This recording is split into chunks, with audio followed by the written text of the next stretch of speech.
perhaps the beginning of that journey was very literally, as cliche as it sounds, the beginning of the rest of my life in every sense. I live in the States. I married a girl I met on that journey. Almost all of the world that I now inhabit is in some way, shape, or form because of that journey. You just heard Dominic Gill talk about his life-changing 20,000-mile cycling journey from Alaska to Argentina on a tandem bicycle.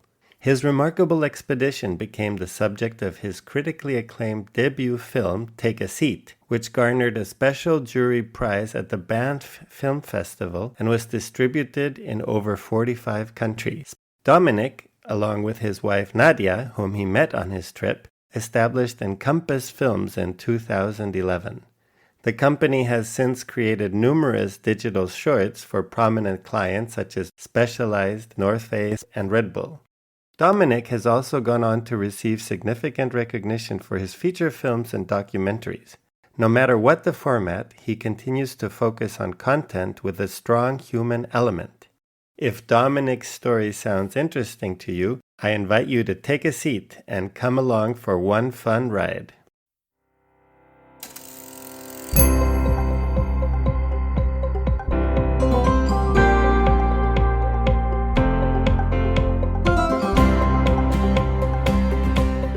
You're listening to The Accidental Bicycle Tours.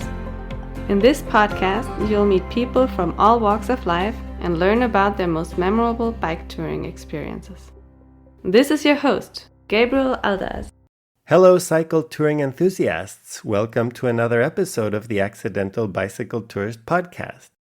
Today's guest, Dominic Gill, is an award-winning filmmaker who in June 2006 set out from Prudhoe Bay, Alaska, with the goal of reaching, yes, you guessed it, Ushuaia, Argentina. The twist is that Dominic started his journey on a tandem bike, but pedaling alone, with the back seat left intentionally empty. Dominic would then invite complete strangers to take a seat and join him for a portion of what turned out to be, as the byline of his film and book goes, 20,000 miles of possibilities. It's an absolutely delightful premise for a bicycle tour, and I'm excited to find out a lot more. Dominic Gill, thank you for being a guest on the Accidental Bicycle Tourist podcast. Thank you for having me here. It's a pleasure. This idea of inviting random strangers to join you on your tandem is a simple yet powerful concept that I'm guessing completely transformed your solo expedition into a collaborative and ever-changing experience. I'm curious to find out how you got that brilliant idea in the first place. So let's back up all the way to your childhood and your earliest memories of riding a bicycle. Yeah, I mean, it's definitely a long and winding road, and no good idea is happened upon by one person only, I don't think. I remember my mum was a very adventurous soul, and she was very much of the opinion that if you're going to do something, you should do it right. You should buy something high quality once and never have to buy something again. So I remember when I was 11 years old, I got a really nice Peugeot mountain bike, or at least really nice for them. These days, it would be a laughing stock. And we started, venturing further and further from home, whether it be a mile or two from where I grew up, just outside of Oxford in the UK. I don't know if I really understood at that age the benefit of the bike as a sort of freeing tool for adventure, but I certainly benefited from it. And I would cycle down the riverbank to my aunt's house and go and play for the afternoon there. I gained autonomy, which is, of course, the most amazing thing about the bike. It's an affordable, almost affordable by anyone in the world, method of autonomy and independence, which is amazing. Yeah, as I grew up, I got more and more into adventure, more specifically actually climbing and some mountain biking as well, but rock climbing and mountaineering. And I would go on further and further flung expeditions around the world as I grew up. Around the world? Yeah, not traveling around the world, but to far-flung places in the world. I'd go on climbing expeditions to Canada or Kazakhstan or... Okay, I thought you were going to say you went on expeditions to Oxfordshire. Oh, yeah. But at what age were you going to Kazakhstan? Well, I remember my mum took me to climb my first 4,000-meter peak in the Alps when I was just past my 10th birthday, I think. Okay.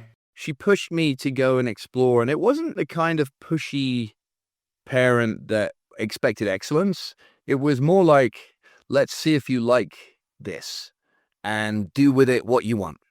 She died when I was 12, so I didn't have Oh. very long of this influence, but it stuck with me. And she ensured that I was surrounded by a group of people before she disappeared that took up the mantle of like helping me have fun. I carried on climbing and I carried on mountain biking and cycling. And I remember the first real bicycle tour I guess I had beyond trips close to home was when I decided to cycle across the UK, west to east, I think. Yeah, west to east, that's correct. From Lowestoft to St. David's Head in Wales, or the other way around. It was really cool. I did it with two friends of mine. We managed to get Orbea, who was a sort of a bicycle company that was trying to gain traction back in the day, to give us some racing bicycles, which I had never ridden before. I'd never ridden a road bike. I thought I'd go exceptionally fast and it would all be very easy. I guess what we were doing was what would be called today bike packing. You know, I had a little hip pack on and a little seat post bag, and we traveled very light. And in 4 days, we went across the UK and went 80 or 90 miles a day. And it was really, really fun. And I realized, I think, on that trip, the sort of power, the opportunity that the bicycle presented as a method of travel in a way that climbing or mountaineering didn't. What cycling did is it allowed you to move through the world at a pace that was actually very fast. You saw a lot, but was still open to experiencing everything that passed you by. Whereas in comparison, my climbing and mountaineering trips, which I loved, take you very slowly out of society. You experience wilderness, but what you don't experience is humanity passing you by. You know, the older I get, the more I realize what keeps the world turning is actually human interaction, not anything else. As much as I love the wilderness and it feeds my soul, I value interacting with other human beings. And the bicycle allows you to do that very effectively. Well, and the tandem bicycle makes it even more close. So we're still getting to the idea.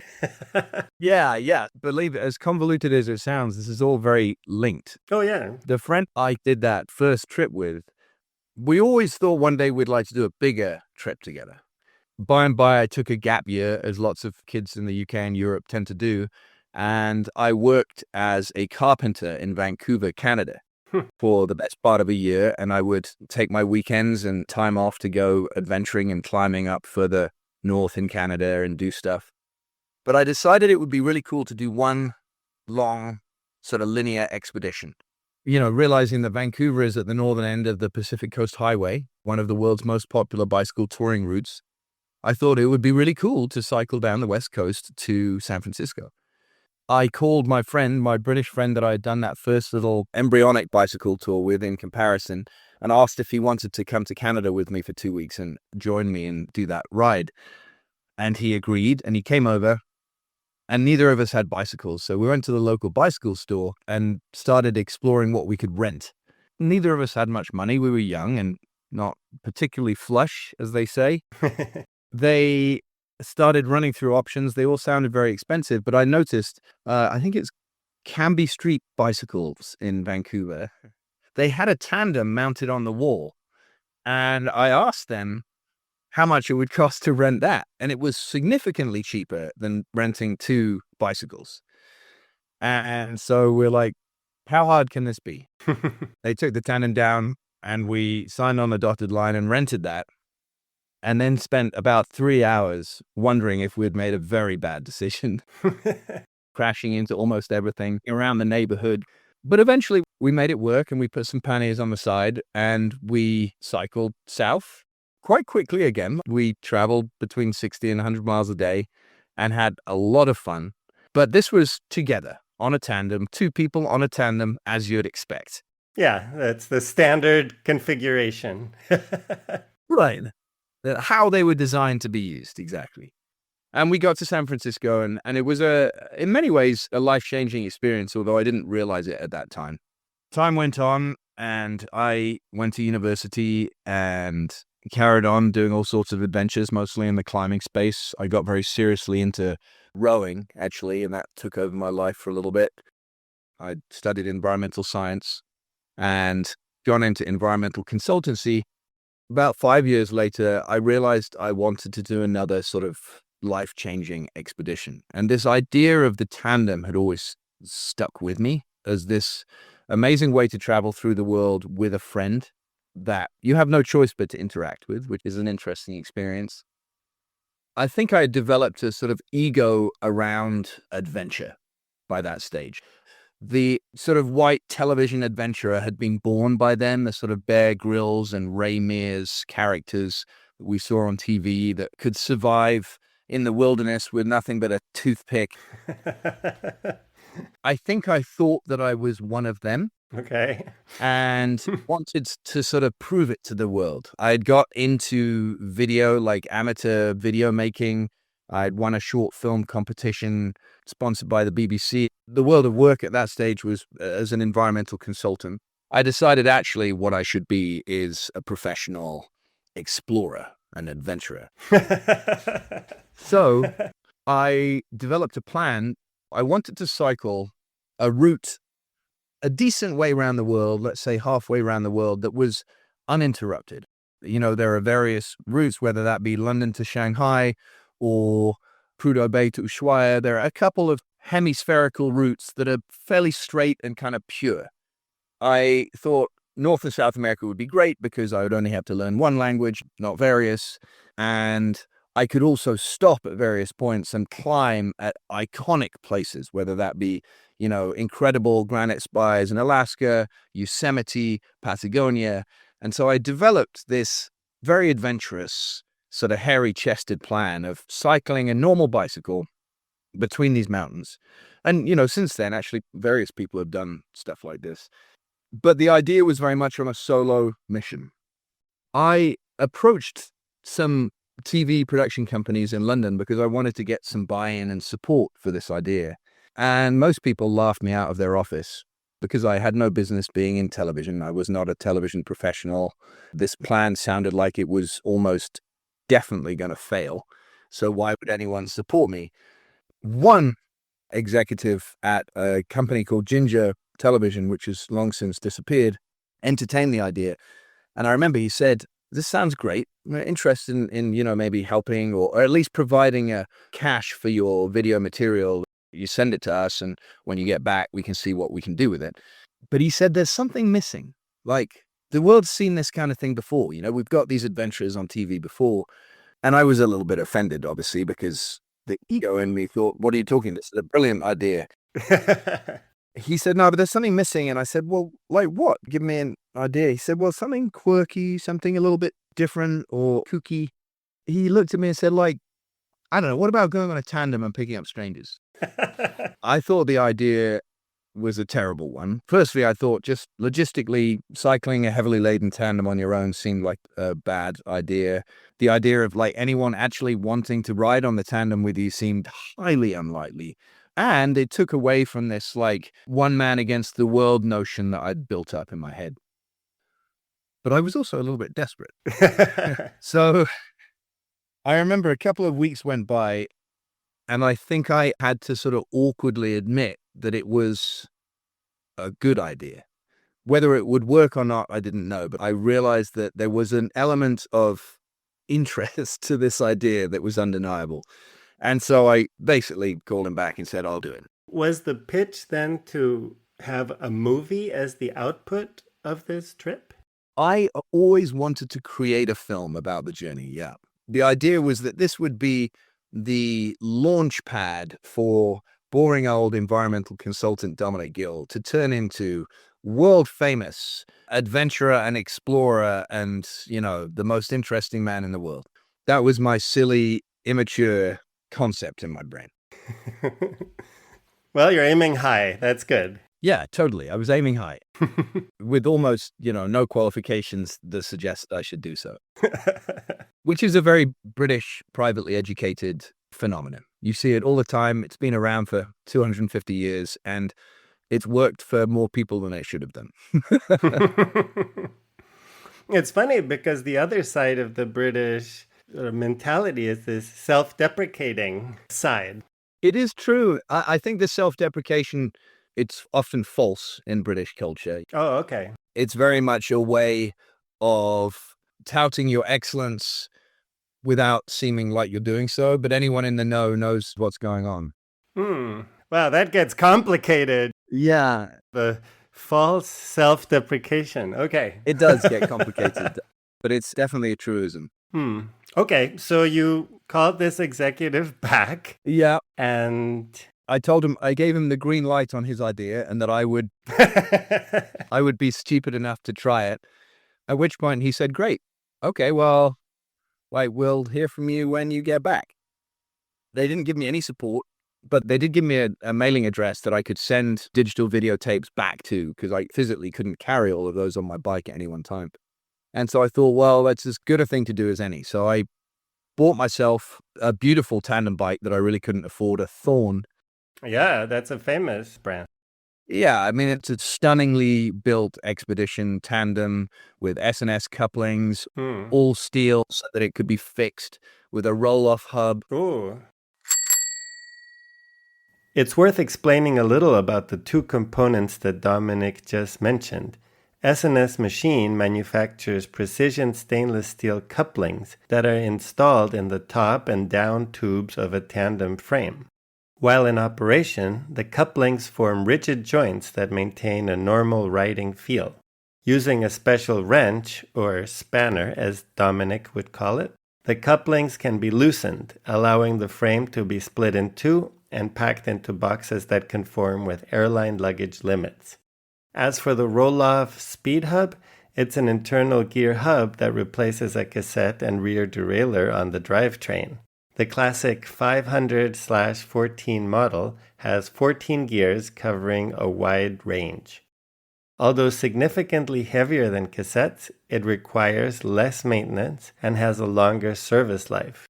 Roll-off used to offer an amazing lifetime warranty, but now it's a 2-year warranty. Everything was designed either to be unbreakable or to be fixable. And it really was absolutely that, but it was also expensive. I got one off the sort of showroom floor or something at a discount and said to them, listen, why aren't you giving this for me for free? I'm going to be like a TV star. Like, I'm going to make you famous. And they went, sure. Yeah, sure you are. Tell you what, if you do, we'll take the bike back and we'll give you a full refund. But if you don't, the bike is yours. You just pay for it. So I bought that. I also bought a secondhand camera, the most expensive light production camera I could buy at the time, which was the Sony PD150, a thing that's like 1.5 feet long and, was the last word in small camera technology at the time. And I developed a bunch of aircraft aluminium camera mounts on the bike, this sort of spider web of modular camera mounts that could hold a heavy camera while I cycled. These days, looking at GoPros and stuff, it's a different world. Yeah. And so then I got a plane ticket up to the top of Alaska and I started this journey. The last place where I really doubted myself, I remember, was at US Customs in Vancouver. You go through US Customs in Canada before you fly into Alaska, and you have to go through with all of your baggage. And so I had my tandem bicycle in 2 boxes and my trailer. I had a bob trailer and all the other stuff that was in boxes or bags. And I went up to the immigration lady at the front of the line and she said, what's in the bags? And I said, what's actually a tandem bicycle split into 2 pieces? At which point she asked the sensible question, who's traveling with you here? And I said, no one's traveling with me. I'm actually traveling on my own on the tandem and picking up strangers, but you don't have to know about that. She said, seriously, who's traveling with you? And I said, no one.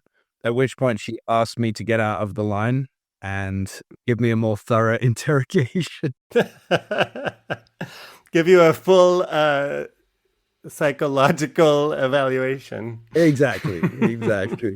So wait a minute, though, Dominic. You just kind of threw in that you also had a Bob trailer. So do you know how much weight you were pulling? Because so far we have the tandem, all of your filmmaking gear, a trailer. How many kilos was this? Yeah, so it was always somewhere between 60 and 120 kilos, depending on how much water and food I had to carry with me for certain portions of the journey. It averaged around, like 190 pounds, so 90 kilos. Wow. Yeah, it was a slow tank of a machine, and it was about 14, 15 foot long with the Bob trailer. Right. It definitely made me strong, but it didn't make me fast. I arrived at Prudhoe Bay with all the oil workers. Bicycle touring up to Prudhoe Bay or back has now become quite popular, but at that time it was rarely done. Not never, but rarely. There was certainly no tourism infrastructure up there, and I remember pitching my tent next to a big oil truck and a workshop where they were fixing drilling equipment. And I felt so lonely. And definitely this tandem bicycle exacerbated that feeling of loneliness. But also, I suddenly realized I'd ejected myself from a perfectly good life with all of the privilege and opportunity into this slightly precarious situation. And I definitely doubted myself. Like, there was no one there except for, I remember there was an Arctic fox that was particularly interested in my rations. And so he hung out with me. But that was it. And I had 10 days of the whole road to understand how to ride this machine and understand whether there was any chance in hell that anyone might jump on the back. I realized that I put myself in this position. It sounds very self-pitying, which I was at the time.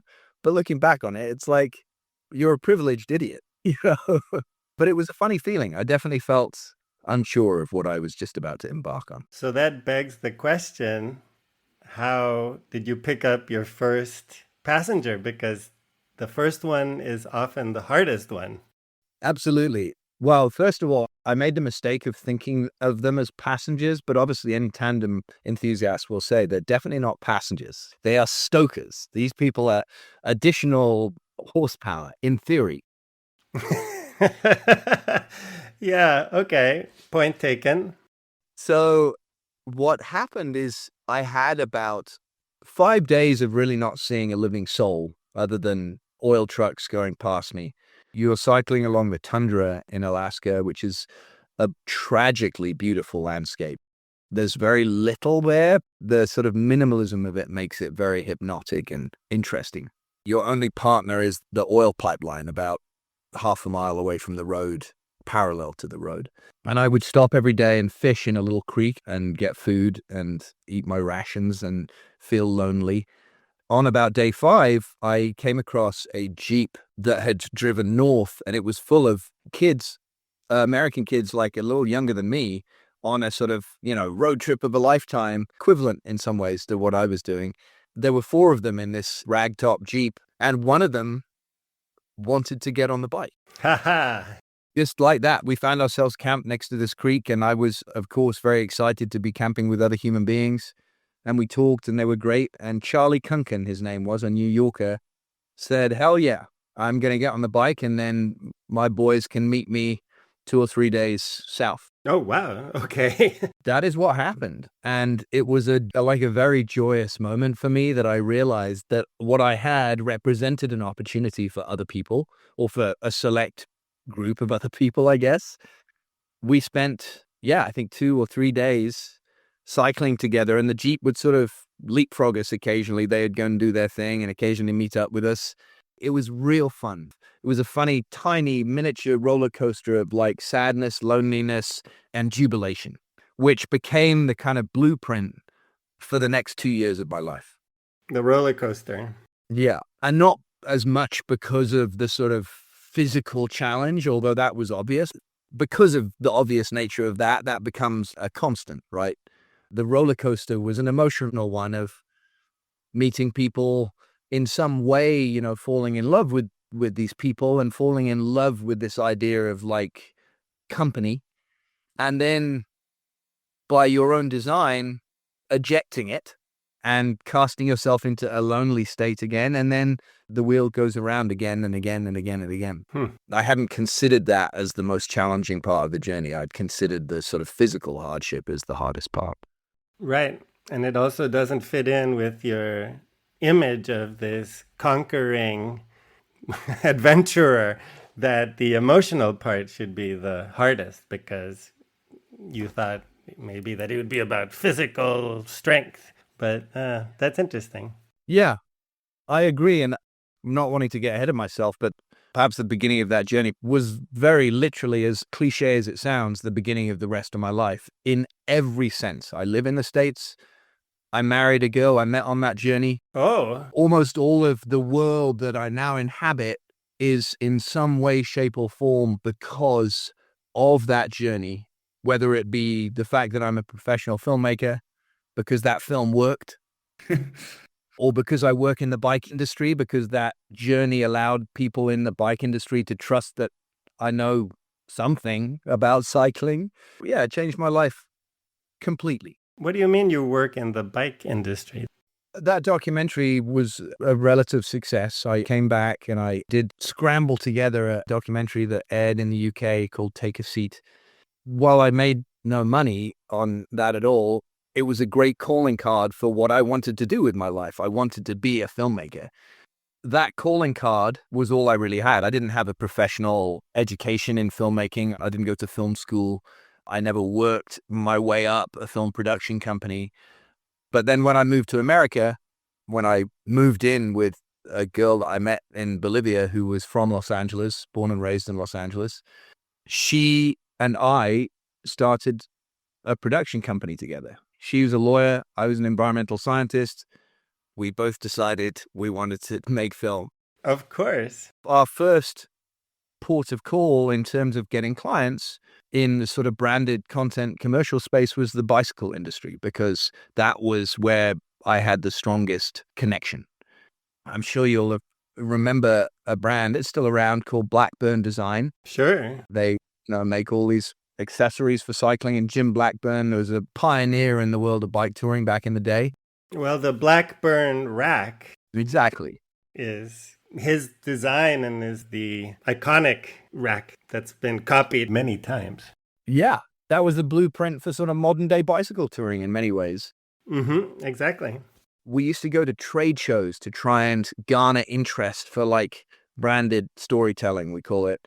And I remember we went and saw Blackburn and met a guy that's become a lifelong friend now called Robin Sansom, who was the then marketing manager for that brand.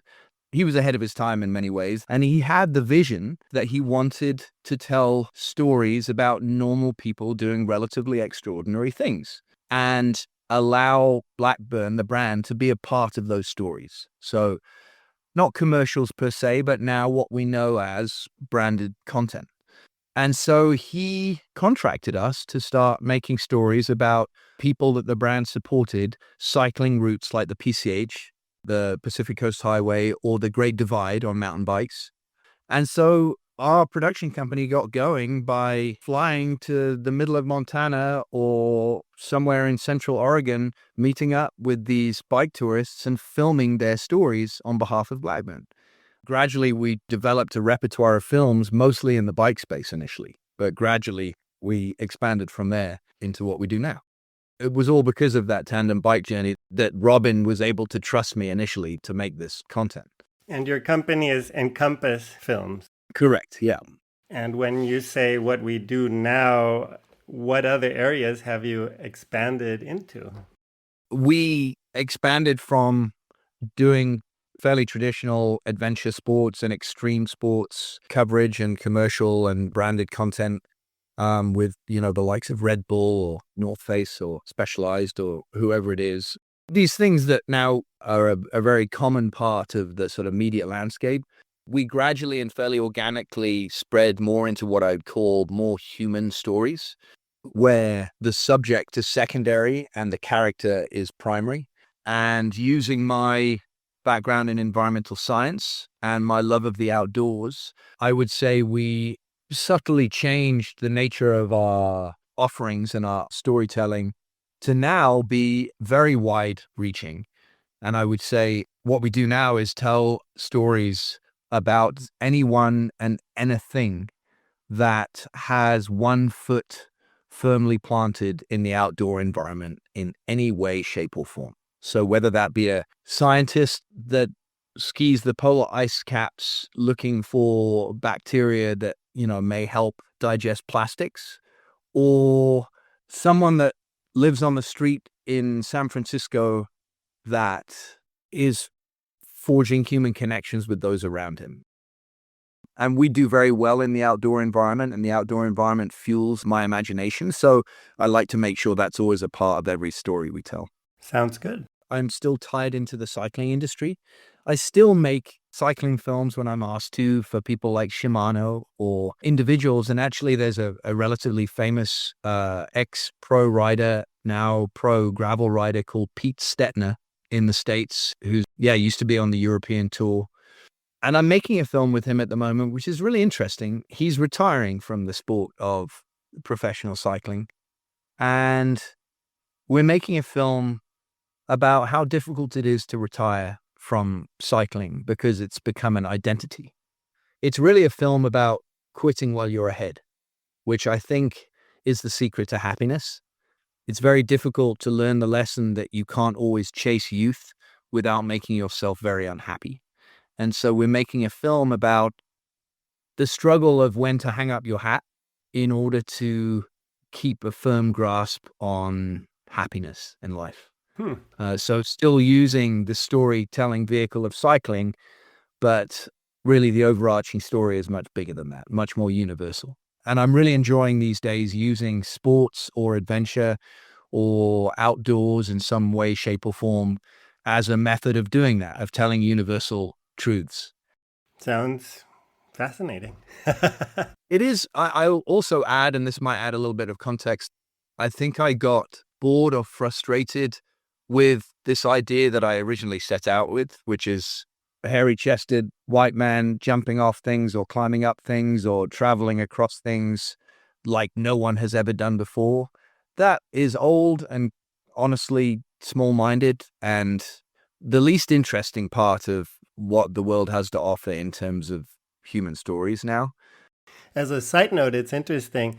I decided to call the podcast The Accidental Bicycle Tourist because a few years ago when I started listening to bicycle touring podcasts, it was probably subconscious, but I did find that a lot of these adventures were by these ultra endurance, super incredible people who would bike 200 miles per day and sleep 3 hours per night and, do all these kinds of things, which I must say, it is impressive. Yeah. But Yeah. The reason for the accidental part was I wanted to have other types of people relate more to it. The people who were maybe afraid to even wild camp for one night, or the people who didn't want to ride a bicycle initially at all and then found themselves traveling across a continent or something. I find these stories to be much more interesting because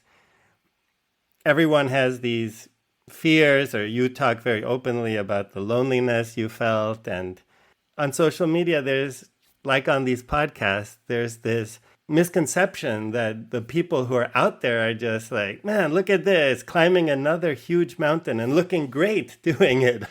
So I totally understand you, and I have heard from people that enjoy hearing this other, more human side of it, which is all of the second guessing and the doubt. And ultimately, for a lot of people, the exhilaration of succeeding, doing something they didn't think they could do, which a lot of people accomplish. Like you, I'm very impressed by ultra endurance athletes, or these new breed of like something beyond that, this like crazy endurance, no sleep kind of athlete that travels across continents in a heartbeat.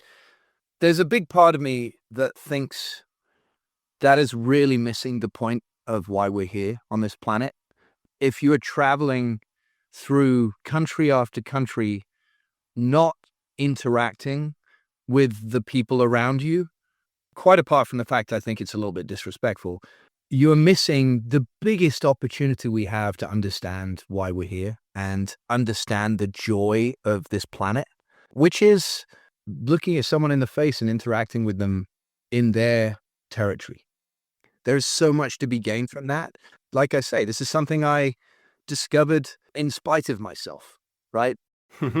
By the end of that journey, all I wanted to do is sit quietly with someone and break bread with them. I didn't want to go climbing. I didn't want to conquer a peak or like, I'm not interested in that anymore. At least I'm not interested in that being a big part of how I spend my time. I will always chase those demons a little bit, but I'm not about to try and share it with the world as the world's most interesting story. Well put. Now, let's get back to your trip. One thing we haven't talked about at all, mostly because I think it's the least interesting part, but nevertheless, a lot of people are interested in the sort of more technical aspects of bicycle journeys. I think cyclists are a fairly nerdy bunch on the whole. And so, stats and equipment and stuff are interesting. The stats that I always blow my mind for me is like the number of mechanicals that I had on the journey were relatively few, but I did manage to break a roll-off hub on the journey. Really? And they kindly sent me another one because they're guaranteed for life. In Baja, California, which is approximately 1,000 miles long from Tijuana or from San Diego to La Paz on the other end of it, I managed to get about as many flat tires as I got companions on my entire journey. So about 270 flats because of cacti. Every night I would roll off the road, and Baja is home to the most aggressive spines from cacti you will ever see. They go through car tires, bicycle tires, no problem at all. And so every time I roll off the road to camp, I'd wake up in the morning and one or two or all three of my tires would be flat. So every day would start by fixing them. And I tried to be very diligent about avoiding thorns, but it just was impossible. And I didn't have tubeless tires at that stage. It wasn't really a thing. There are interesting mechanicals. Did the inner tubes have 20 patches each or what? Obviously you can't. Oh, yeah. Yeah, I kept recycling. I'd be like, oh, this inner tube needs some work. I'll take it out. I'll put a new one in. And then the next few days, I'd patch that inner tube and get it as good as new again and put it back in. And then later on in the journey, when I was in places where I couldn't get hold of spokes, I would often snap spokes because of the weight of the bike. But then towards the very end of the trip, I wasn't snapping spokes, but because of the deforming of the rim and just the thousands and thousands of miles of washboard roads, everything was getting slack. And I had tightened the spokes as much as the thread would allow. So I began to buy wire and laterally tighten the spokes. So create a spider's web in the wheel. To actually create any tension in both of the wheels, which worked. It allowed me to carry on. It wasn't fantastic, but it was a little like, I don't know if anyone's familiar with the cartoon Wacky Races. It's these Looney Tunes, old cartoons from probably the 70s, where by any means necessary, these weird and wonderful machines would stay flying in the air or driving on the road. It felt a little bit like that. I did whatever I could to keep myself on the road. What's one thing that you fixed with duct tape? Oh, what did I fix with duct tape? I don't know how many of your listenership know the sort of tried and tested trick of fixing ripped tires with dollar bills or paper money. You slide a dollar bill in between the inner tube and the tire, and it actually does a relatively good idea of keeping the integrity of the tire for a few more miles. I also used a lot of duct tape on the inside of tires in an effort to create sort of crude puncture resistance, but also prevent rips from seeing daylight. It's a horrible use of duct tape because especially in hot weather, obviously all the glue begins to create this disgusting, like sticky, counterproductive layer inside of the tire, which probably does more harm than good. But Duct tape, as you're suggesting, fixes everything for 5 minutes at least. Yeah. We only got as far as your first ride. I did see that you ended up having 270 stokers. Yes. And so we can't talk about all of them, but can you just highlight a couple from your journey that really stand out? I definitely can. Yeah, it's very interesting to think of all of the people that got in my back seat for the myriad different reasons. Those reasons ranged from happening to be cycling past a school in Latin America when they got out of school, and kids would just run over to the bike and jump over it like a dead man on a donkey and just be pulled around by me, whether I liked it or not. So that's sort of one end of the spectrum of these people. To the other end, I remember a lady called Jules Cresco was a American Airlines pilot based in Colorado who had heard about my journey. Back in those days, I wrote a blog, which probably 20 people followed or something. One of them happened to be a bike mechanic somewhere in Colorado. And this lady who got her bike fixed by this guy heard about my journey, reached out to me and said, "Hey, can I come and join you in El Salvador?"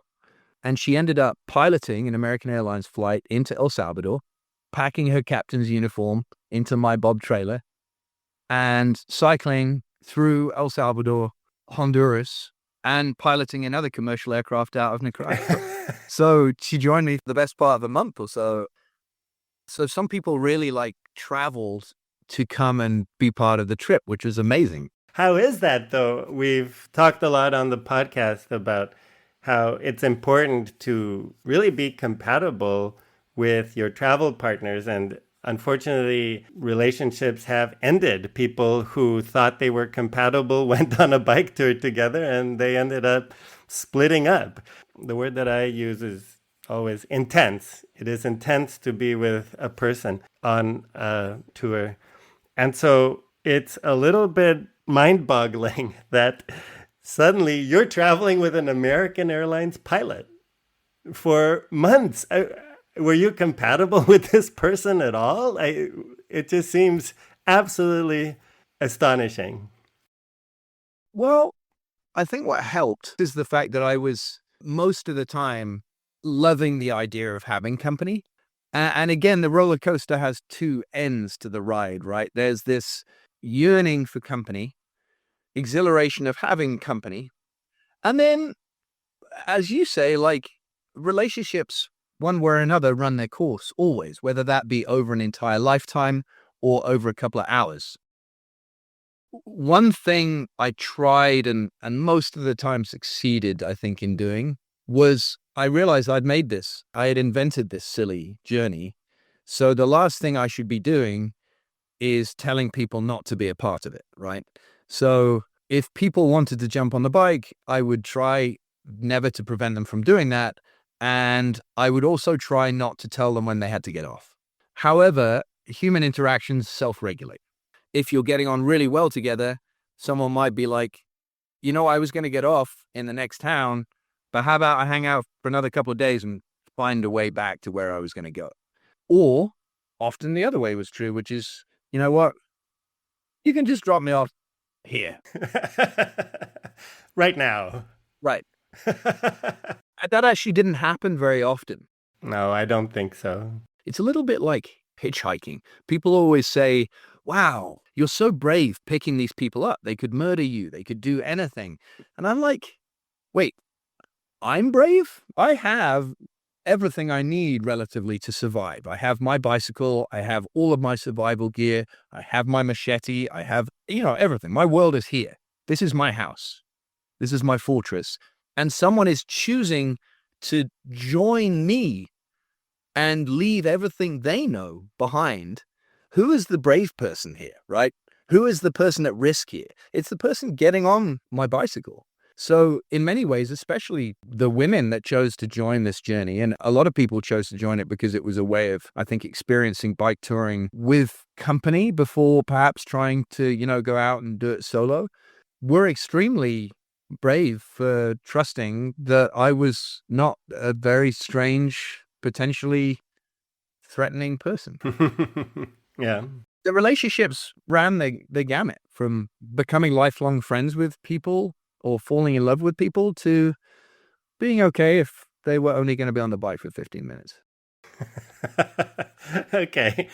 Uh, that's one extreme we don't need to investigate, but let's investigate the other extreme, which is you said that you met your future wife in Bolivia. Can you tell a little bit about that? Yeah, it's actually a bit of an anomalous story because she never got on the bike. I had just arrived in Uyuni on the edge of the Bolivian salt flats.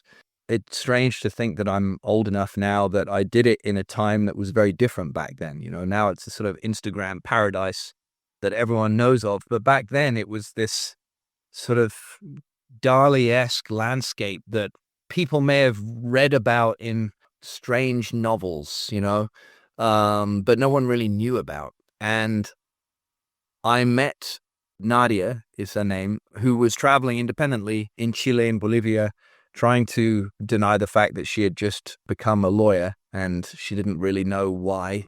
I heard an American voice, and sometimes it's just nice to speak English. By that stage, my Spanish was fluent, but I thought, let's go and see what this tiny little tourist hotspot has to offer. So I went, and she bought me 2 or 3 beers. I was in a bad spot, nutritionally. I looked pretty haggard. And we chased the sort of sun and shadow across the little plaza in Uyuni, kept moving our chairs and having beers and talking. I think we both made an impression on each other, but I actually was due to meet someone the very next day to cycle across the flats and into Chile with. I don't think she was particularly interested in getting on the bike, nor was it a possibility at the time. But the reason we ended up staying in touch was not because of that meeting. It was because she had mentioned that she would try and leave me a care package in San Pedro, which is a village in Chile that I would reach about 10 days after going across the highest part of the journey. Sure enough, when I got to San Pedro, I was probably 4 or 5 kilos lighter. I was even hungrier. I was on my own again at that stage, going through the desert. And I was desperate for whatever care package I could get in Chile, where the exchange rate was very unfavorable compared to Bolivia. She had left a care package, indeed, full of really nice sort of sesame seeds and nuts and stuff that her parents had sent her on her travels. And she'd left in it a note with her email address, a book, and a map of the stars. All these things that she had got given and she didn't any longer need because she was traveling home. And so for the next 10 days, I cycled across the Atacama Desert. I would get up at 4 a.m. when the wind was calm. I would cycle until about midday when the wind would get up in my face and I didn't want to cycle anymore. And I would ride into the desert, find a little bit of corrugated tin or detritus to shelter my head from the sun. I would read the book she'd given me, Dave Eggers' book called What is the What? A fantastic book. And then it got dark, I cooked, and then I would get out the map of the stars that she gave me, and I'd watch the map of the stars. So for 10 days, I had a reason to remember this person because I was looking at the stuff she gave me. We kept in touch a little bit, and I wrote a book about my journey. I tried desperately to try and get her to London for my book launch. At this stage, I realized I wanted to get to know Nadia.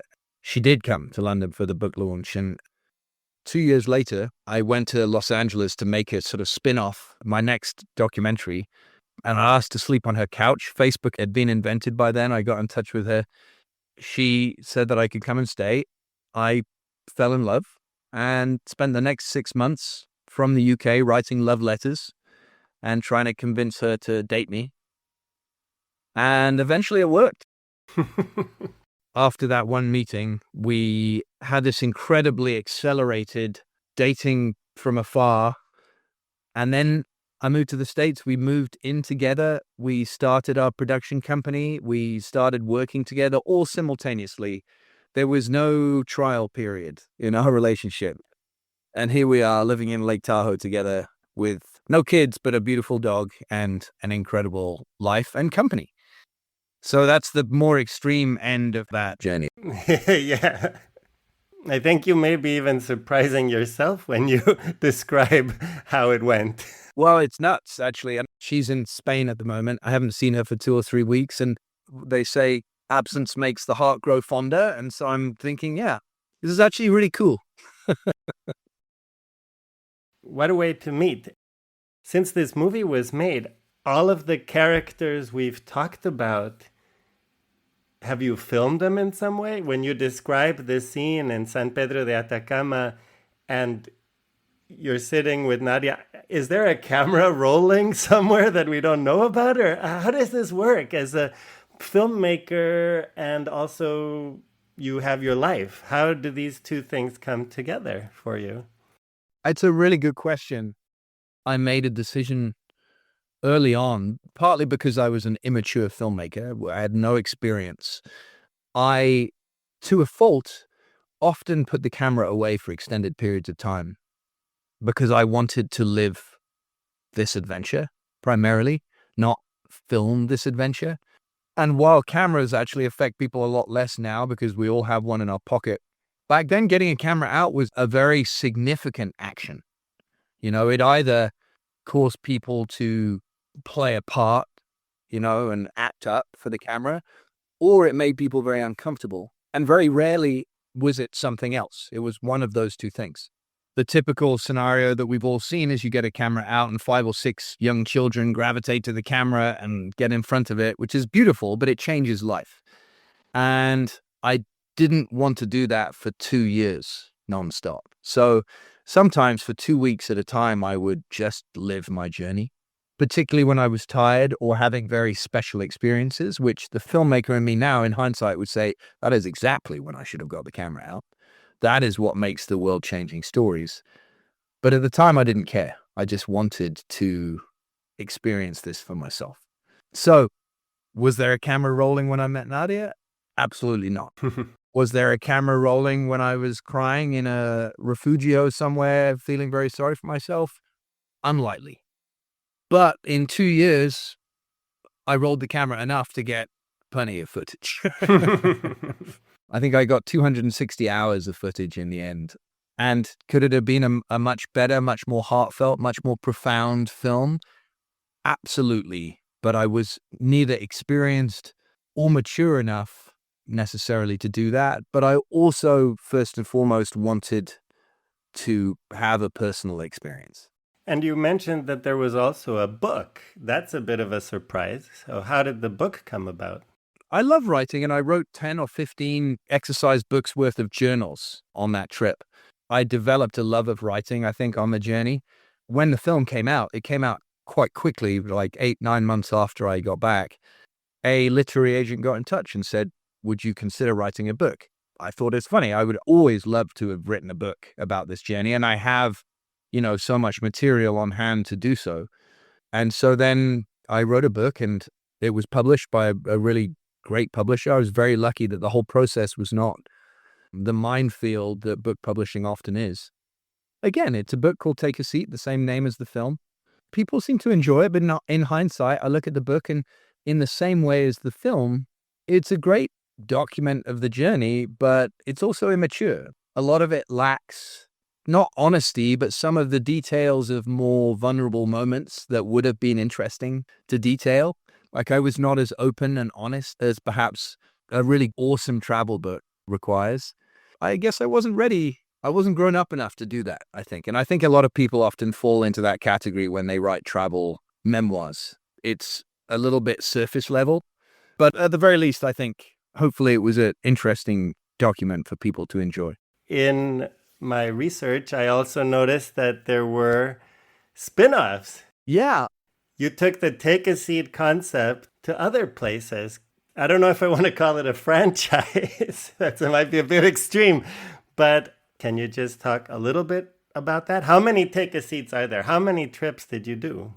Yeah, so there was obviously that first big one, and the first cut is always the deepest.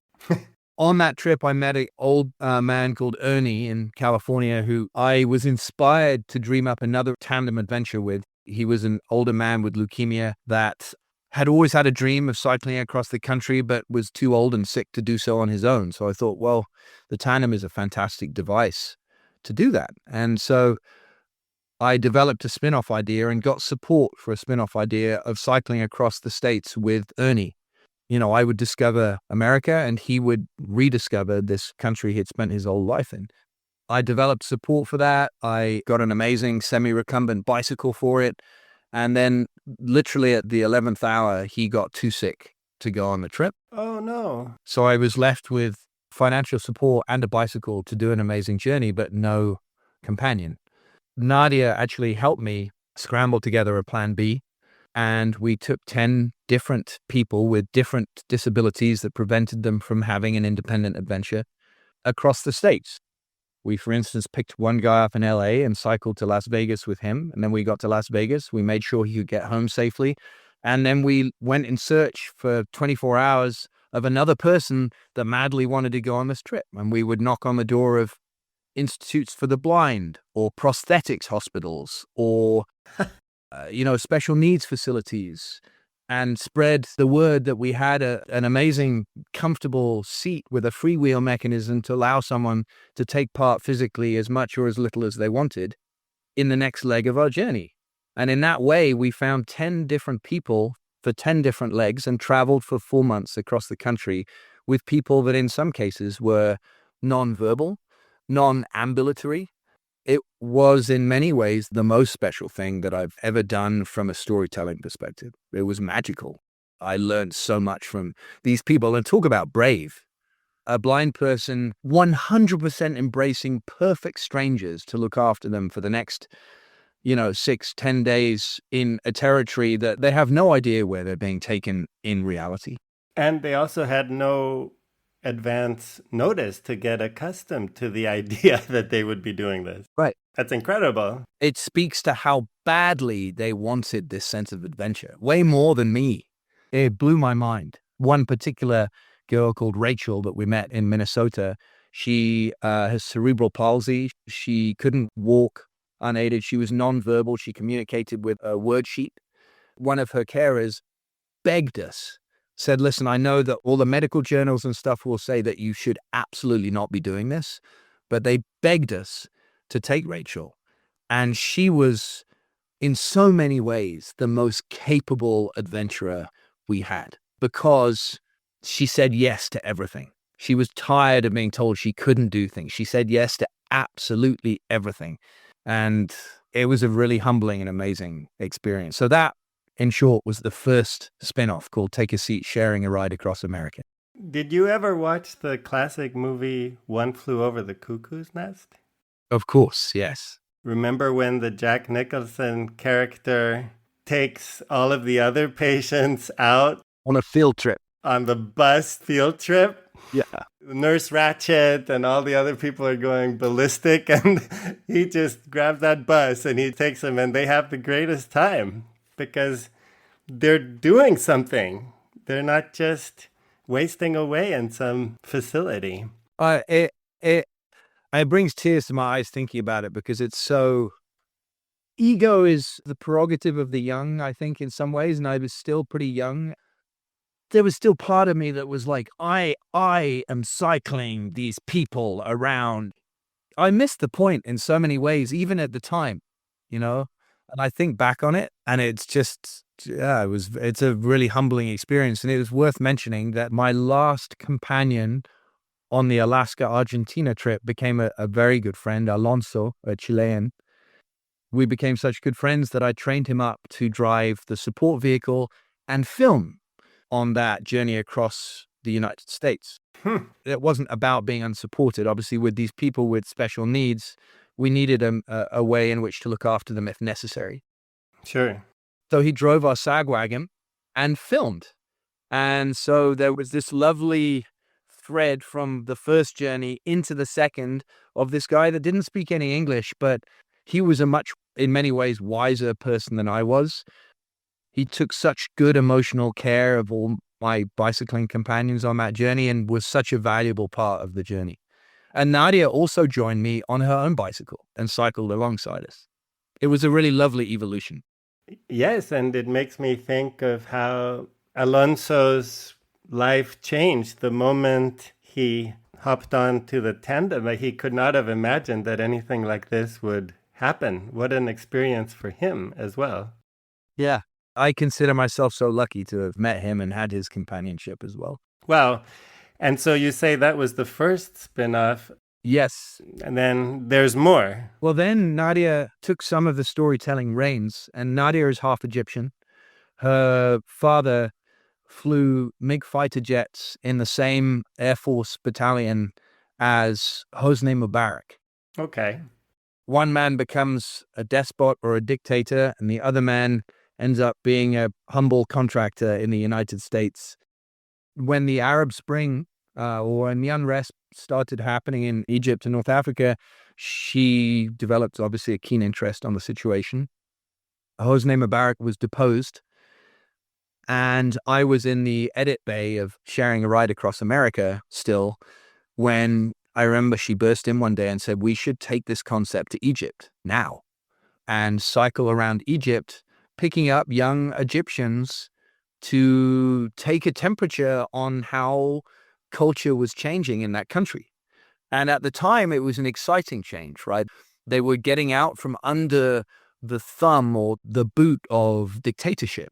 And potentially, it was this spring, the Arab Spring, this huge horizon of opportunity ahead of them. Obviously, in hindsight, we know that that is not what happened. We decided to take the tandem idea there. We cycled around the perimeter of the country, pretty much, for 2 months. And we picked up young Egyptians, a little bit more premeditated. Obviously, the majority of Egyptians live in Cairo, the capital, or along the Nile. But in the same basic fashion, we picked up young people and interviewed them a little bit more conscientiously along the journey about their culture, as they also discovered parts of their country they'd never been to. And the very profound and sad thing that happened on that journey is we started in Tahrir Square, you know, the heart of the revolution, what's become the symbol of revolution in many ways. We left, traveled counterclockwise around the country. And when we got back to Tahrir Square, it had been taken over again by the military. So we left this place of great hope and community to something that was ring-fenced by soldiers and tanks. It was a more sober journey in many ways. When you said you went around the perimeter, my knowledge of Egyptian geography is hazy, but aren't all of the main population centers either on the Mediterranean coast or on the Nile River and the Red Sea? Isn't there this huge inland part where there's absolutely nothing? Yeah. So the perimeter, broadly speaking, is the sort of populated zone. Like we went from Cairo to Alexandria, Iskandria, which is on the Mediterranean coast. We traveled that for a while. Then we went through the Sahara, and that is a fairly empty place, but it's dotted with oases. So there's obvious route through the desert with population centers, albeit small.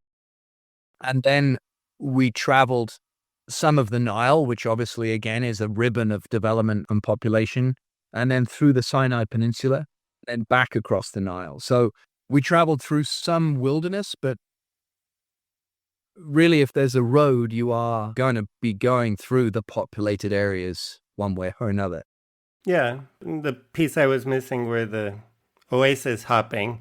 Yes. Did you just pick up somebody at one oasis and drop them off at the next oasis?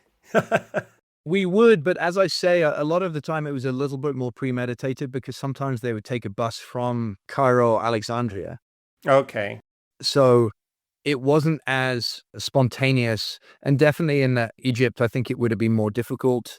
There's a lot more poverty in the smaller rural areas. Poverty and a vast cultural difference, I think, would make it much more difficult to pick anyone up for any length of time. There were, of course, many children that would jump on the bike and go for rides around the block. That's not quite the same thing. Interesting. So that one sounds a bit different. It was a bit different, and I would reiterate as well, part of the difference was brought about because they were in this limbo situation politically where no one really knew who to trust. Often not bicycles, but Toyota Land Cruisers driving around, for instance, we had a support vehicle on that as well, were not necessarily to be trusted. I think we were treated with a much higher level of suspicion than Egyptian culture would normally have regarded us with, through no fault of their own. The secret police were everywhere and in plain clothes. Not a place where you would openly interact with the world necessarily. Yeah, I guess that's one of the consequences of heading over there at that time. That comes with the territory. It was a very interesting time to be there, but not a time which allowed the Egyptians to necessarily show their true selves, which they're an amazing, country. They used to be known as the Paris of North Africa, open, progressive. Unfortunately, things can go backwards, and we're seeing that all over the world these days, including this country, the States. Is that the last of the take a seats? There was a brief take a seat flirtation in Alberta, Canada. As our production company developed, we started doing a little bit more branded content, and I cycled around Alberta on behalf of their tourism arm. Oh, okay. This is closer to Instagram now. Absolutely. The world was changing, and I was jumping on the horse. And it was really interesting that while it was a lovely journey and we enjoyed it, of course, it was the least profound because the reasons for doing it are less genuine, maybe. Yeah, okay. It was great. I love it. It taught me a lot about filmmaking, but the heart is clearly not profoundly there. Right. I guess you really didn't encounter any difficult situations on that tour. I imagine the roller coaster was a lot flatter. With each one of these, the roller coaster subsides because especially with loved ones or a support crew of some kind, responsibilities to create output in terms of film content, increased because it became my job. So that roller coaster each time flattened out a little bit in many ways, not in terms of physical hardship necessarily, but in terms of emotional hardship, certainly. If somebody would like to watch one or all of the Take a Seat movies, what is the best way to do it? Yeah, it's actually a harder question to answer than it should be. Take a Seat Sharing a Ride Across America is a 10-part series split up into the individuals that rode with me. And Take a Seat Egypt is a 5-part series. Both of those are available, I think, on Amazon Prime for purchase. They may even also be available on the Vimeo video platform to purchase. Take a Seat, the original, is not available anyway. Really? It was a 45-minute film made for ITV, and I hold none of the rights. I do have a copy of it. So if someone really wanted to see it, they should get in touch with me, and I can probably make it happen. But in terms of being widely available, legally, I can't do that for all sorts of reasons. We actually managed to use the Sony Music licensing umbrella, and I will never be able to do this in my film career ever again. We were able to use all of the hottest artists. There's a Johnny Cash track in that film. These days, if I wanted to use that, it would cost me $50,000. But they had a blanket license. And so for that reason, allowing that to be on wide release is extremely difficult now. It aired in 15 or 16 different countries for 3 or 4 years. That was back in 2009. Wow. But if people want to get in touch, I might be able to waste 45 minutes of their life if they really want to see it. Oh, come now. That's the self-deprecation. Well, that is self-deprecation. It is, but I will say it's definitely a blast from the past. It's a standard definition film that is a very different style of television from what we'd expect these days. It's kind of interesting, I guess. Yeah. I'm sure it is. How does somebody get in touch with you? They can either do so on my website. So Dominic at encompassfilms.com or encompassfilms.com. You'll find both Nadia and my email address. We're a very small production company. So if you send an email to any one of those email addresses, we'll see it. I would say reach out on Instagram, but maybe don't. I try to check it less and less these days. So good old-fashioned email. might be the best way. Okay. I would just finish with, I realized that whole time I've been talking about stuff that needn't be about bicycle touring at all, but I think that's because what I learned through bicycle touring is the importance of human interaction and not taking yourself out of communities and out of earshot of other people that you can interact with. But the real magic is mixing with people and sharing stories and doing what people are increasingly bad at these days, which is looking at people, in the face and smiling and talking.